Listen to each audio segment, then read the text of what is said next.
My brother planned the most beautiful wedding I had ever seen. The flowers, the venue, the dress, everything was perfect. Except for one thing. Our grandfather was not there. And when my parents went to check on him that night, what they found made my mother scream so loud the neighbors called us. That was the night our family was never the same again. Welcome to Haely Stories. This is the place where you will find real and emotional women's stories that will touch your heart, make you feel seen, and remind you that you are never alone in what you are going through. If that is something you need in your life, then like this video, subscribe to the channel, and hit that bell icon so you never miss a single story. Now let me tell you about the night a wedding became the moment that split my family in two. My name is Emma, and I am 28 years old. I need to start with my grandfather, because without him, none of this story makes any sense. His name is Walter. He is 79 years old, and he has lived in the same house on the same street for over 50 years. A small house with a garden he tends himself every morning, slowly now, with the careful movements of a man who understands that his body has opinions about what it will and will not do.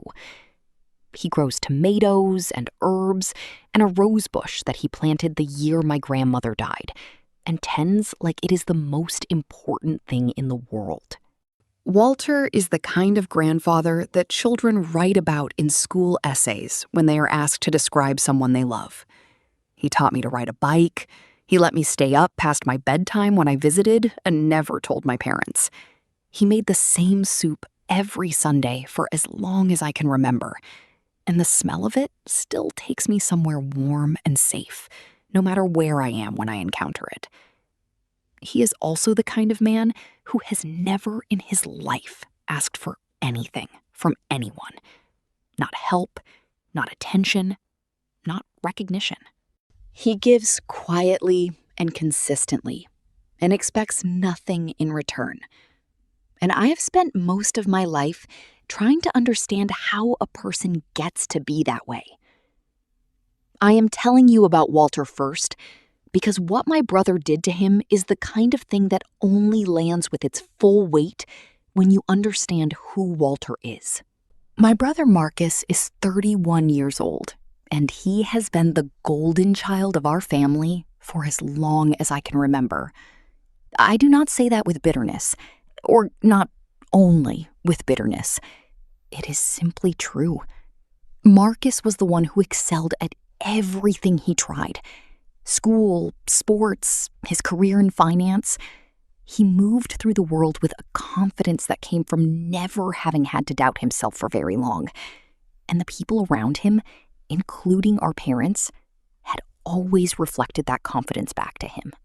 Marcus got engaged 2 years ago to a woman named Serena. Serena is beautiful and smart and comes from a family with more money than ours and a very clear idea of how things should be done. I liked Serena well enough in the beginning. She was polished and warm when she wanted to be and genuinely seemed to make Marcus happy. But there was something about Serena that I noticed early and did not say enough about. Serena had strong opinions about presentation, about how things looked and who was included in what, and what impression was made on the people she considered important. She curated her life the way some people curate their social media, carefully, deliberately, with a very specific audience in mind. And from early in the engagement, it became clear that Walter did not fit into the image Serena was curating. It was about 8 months before the wedding when I heard the conversation. I was at Marcus and Serena's apartment for dinner. I had arrived a few minutes early and let myself in with the spare key Marcus had given me. They were in the kitchen, and they did not hear me come in. Serena was talking about the guest list. She was going through names in the methodical way she did everything. And then I heard her say Walter's name in a tone that made me stop moving entirely. She said she did not think Walter should be at the wedding. Marcus said nothing for a moment. She said he was getting forgetful. She said he sometimes repeated himself at family dinners. She said she was worried about how he would come across to her family and her parents' friends who would be there. She said she wanted the day to feel a certain way, and she was not sure Walter would fit that. Then she said, "Your family will understand. He is old. People will think it is a health thing." And Marcus said, "Okay, I will figure out how to tell them." I stood in the hallway of my brother's apartment, and I felt something cold move through me. I left without going into the kitchen. I stood outside the door for a moment, and then I walked back to my car. And I sat there for a long time, trying to decide what I had just heard and what I was going to do about it. Marcus told our parents 3 months before the wedding. He did not tell them the real reason. He told them what Serena had suggested, that Walter was getting on in years, that the venue was not accessible enough, that it would be too much for him, that they wanted to keep it small on the family side. My father, whose name is Robert, looked at Marcus for a long time when he said this. My father is not a man who shows his feelings easily, but something moved across his face in that moment that I recognized as something close to pain. My mother, Carol, said, "Marcus, that is your grandfather. He walked me down the aisle at our wedding when your father's family could not be there. He has been at every important moment of this family's life." Marcus said he understood that, and it was a difficult decision, but they had made it, and he hoped the family would respect it.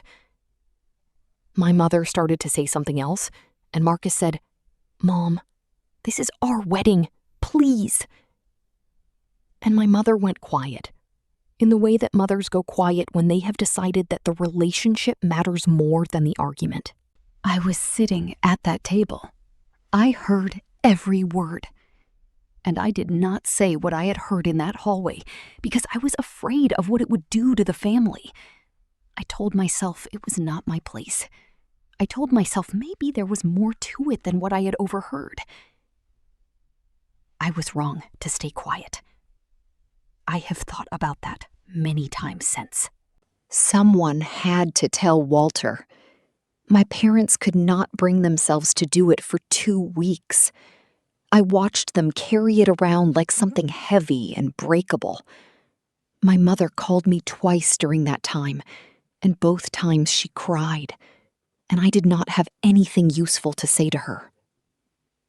In the end, my father went to Walter's house alone on a Saturday morning. He was gone for 3 hours. When he came home, his eyes were red, and he went directly to his study and closed the door. And my mother and I sat in the kitchen and did not speak for a long time. Later, my father told me what had happened.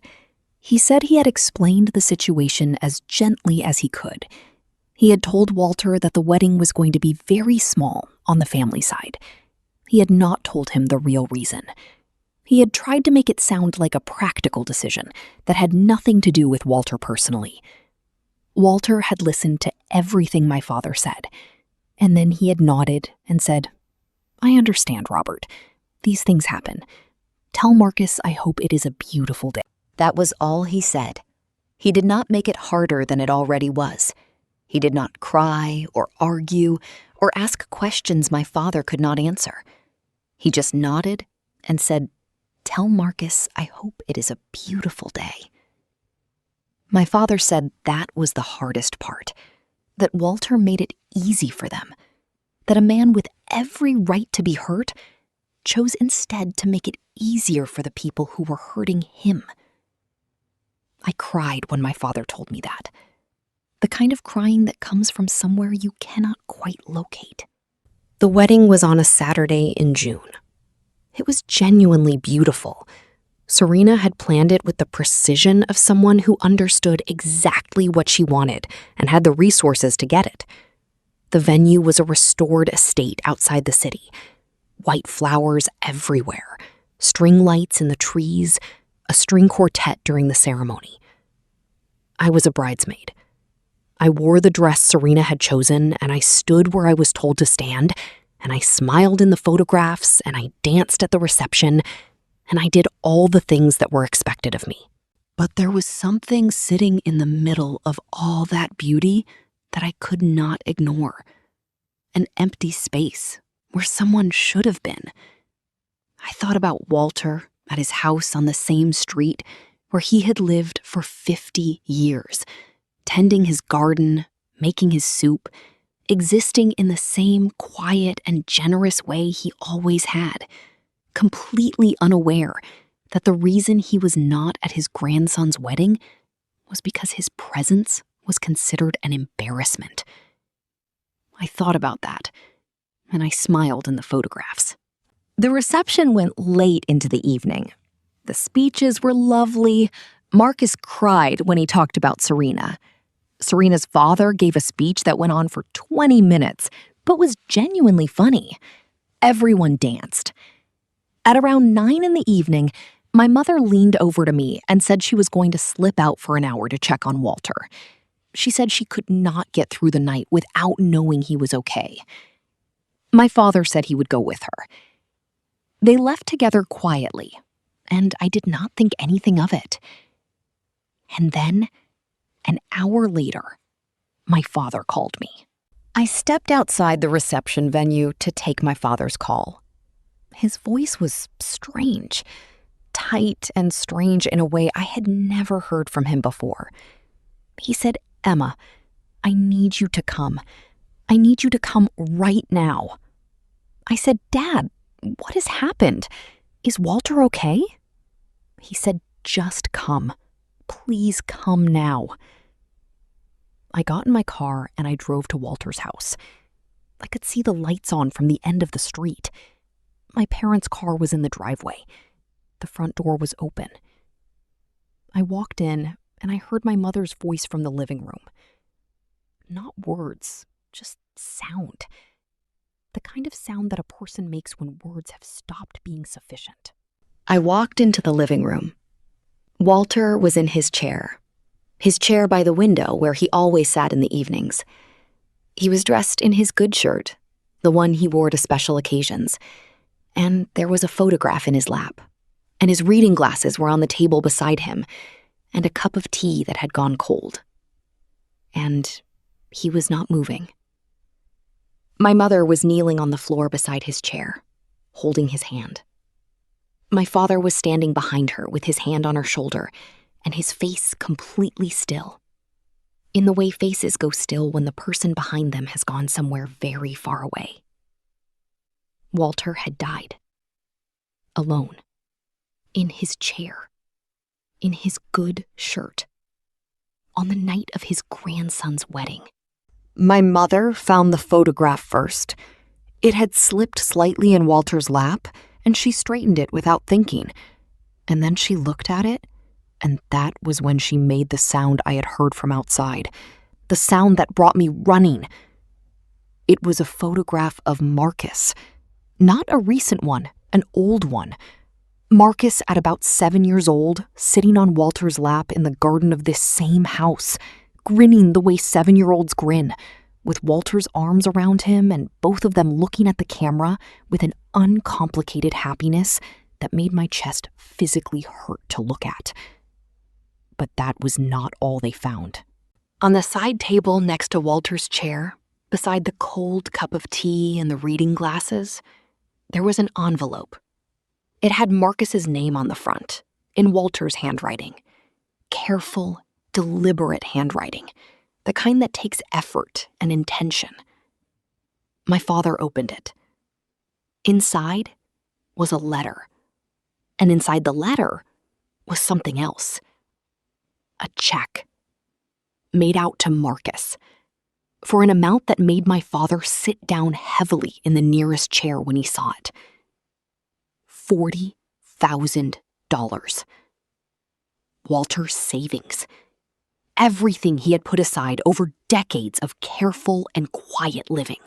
The letter said he had wanted to give Marcus a wedding gift, that he understood he could not be there, but that he wanted Marcus to know he was thinking of him and wishing him every happiness, that he was proud of the man Marcus had become, that he hoped the money would be useful as he and Serena built their life together. The last line of the letter said, "I love you, my boy. I always have, and I always will."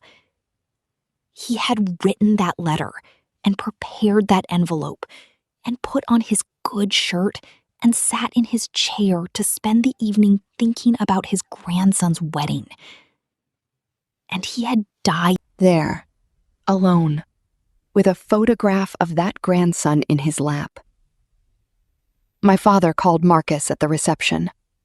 I was not in the room when that call happened. I was sitting in Walter's kitchen because I could not be in the living room and I could not be outside. And the kitchen was where I had always sat when I visited Walter. And it was the only place that felt like somewhere to be. I heard my father's voice in the other room, low and steady, in the way it gets when he is keeping himself together through effort. Marcus and Serena arrived 40 minutes later. Marcus walked into the living room and saw his grandfather, and something happened to his face that I have never seen happen to a face before, and hope I never see again. He sat on the floor next to Walter's chair. He did not say anything. He just sat there on the floor of his grandfather's living room in his wedding suit, with his hands in his lap. And he stayed there for a very long time. Serena stood in the doorway. She looked at Walter. She looked at the envelope on the side table. My mother had put the letter back inside it, but the check was visible, and Serena could see the amount from where she was standing. She did not say anything either. The days that followed Walter's death were some of the strangest of my life. There was the grief, which was real and heavy and sat on all of us differently. My mother moved through it practically, the way she moves through most hard things, organizing and arranging and making sure the right people were called and the right things were done. My father became very quiet in a way that lasted for weeks. And Marcus changed in a way I am still watching and still trying to understand. He did not cash the check. He told me that quietly one evening when we were sitting in Walter's garden after the funeral. He said he was going to put it towards something that Walter would have liked. He had not decided what yet, but he was not going to use it for himself. He and Serena had difficult conversations in the weeks after the funeral. I do not know exactly what was said between them. That is their marriage and their privacy. What I know is that Marcus came to me one afternoon and he said, "Emma, I need to tell you something." He said he was sorry. He said he had known the real reason Walter was not invited, and he had let it happen because he had told himself it was a small thing, a practical thing, a thing that could be managed without anyone getting too hurt. He said he had been wrong, and he had known he was wrong, and he had done it anyway. He said, "I was so focused on making the day what Serena wanted that I forgot to ask myself what kind of the man I wanted to be." I did not tell him what I had heard in his kitchen that night. There was no point anymore. What mattered was what he understood now and what he would do with it. I told him I loved him. I told him Walter had loved him. I told him the letter made that perfectly clear. He nodded. His jaw was tight. He looked out at the rose bush Walter had planted the year our grandmother died. Then he said, "I am going to be better. I promise you that." I believed him. I am 28 years old, and I have learned things in the past year that I did not expect to learn this way. I have learned that the people who ask for the least are often the ones who give the most. Walter never asked to be invited to that wedding. He never made it hard when he was excluded.